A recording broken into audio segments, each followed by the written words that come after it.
Hey, fire! Hey, you're fire! Fire! Hey, you good? You good? Hey, you just listen when I fire! These are people who largely support police law and order back to blue, so they did not understand why they're being fired upon. These were throughout the crowd, so there was definitely a stirring the pot effect, and eventually it did come to a boil in certain areas. The protester was climbing the wall. He had seen somebody put a giant American flag up on the scaffolding for inauguration, and he wanted to put his Trump flag up. He scaled the wall, and when he got up there, he didn't have a chance to put the flag up. A couple officers took swipes at him over the rail and missed him, but then he actually got into a standing position, and a motorcycle police officer from Capitol Police came up with a pretty good stride and shoved him, and he fell at least 20 feet and was seriously injured.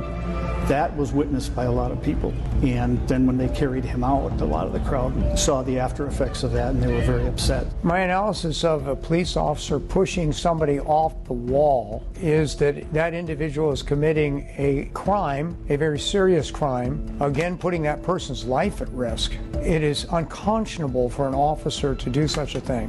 The officer is required to take that person off the wall, strip cuff them, take them into custody, and arrest them. Hold tight, hold tight. We're getting munitions. Hey, we're coming. Hold tight. What is happening here? Why is this officer behaving like this? And his behavior seems to be a lot different from the other officers. He stood out to us because of he almost in a manic state. He was looking for more munitions. He had used his up, and so he was going to fellow officers and grabbing their munitions, whether it was a taser cartridge or it was one of the grenades that they use with the hard plastic pellets. Hey! We need more munitions! We did not see that from other officers, where it was, and as soon as he got one, he'd pull the pin and he would lob it into the crowd, and you'd hear it explode. Where do you want it? Right here?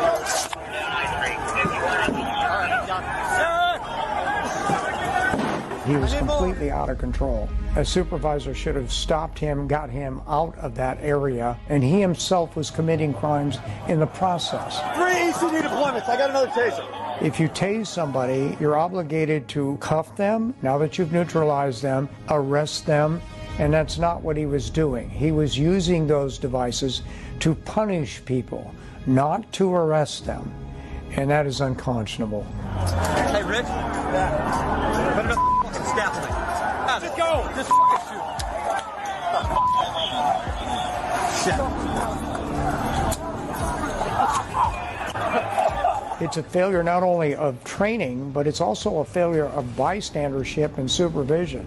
An officer who is placed at risk of being injured or killed because of the action of another officer who precipitated a circumstance that began to be dangerous because he wanted to arrest the person, has a stake in that and would go to the officer and say, I'm going to report you to the sergeant. I don't appreciate that. You put us at risk because of what you were doing. I'm upset with you. But munitions come basically in two types. There are burning grenades and there are blast dispersion grenades. This appears to be blast dispersion, which caught fire. And if you fire them at an individual rather than hitting the ground close to them, you run the risk of incurring injury to that individual that you're trying to A, disperse, or B, immobilize so you can arrest.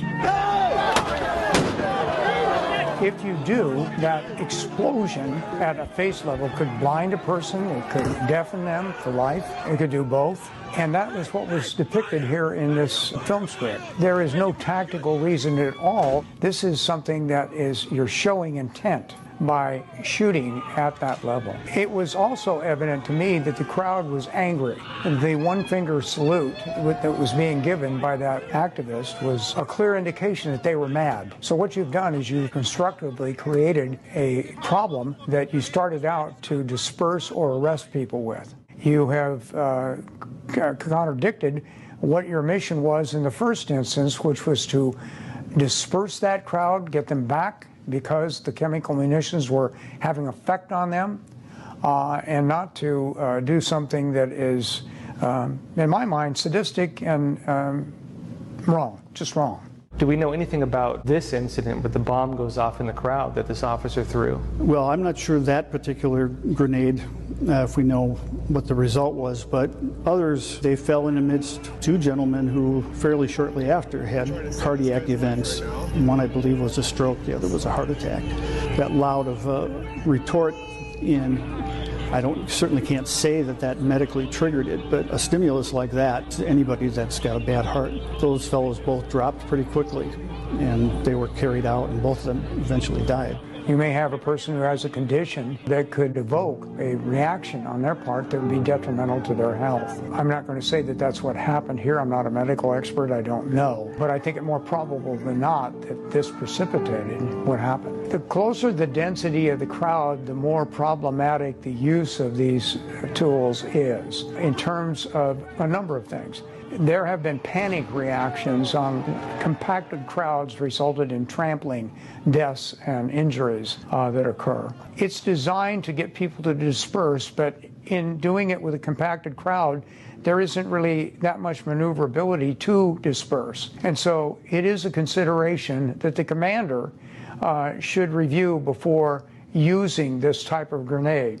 And if he determines that that is a danger because of the compacted nature of the crowd, a burning dispersion grenade would be a better tool because the gas is coming. It's not an explosion that causes the micropulverized particles to be embedded in people. One of them may have been struck by a projectile.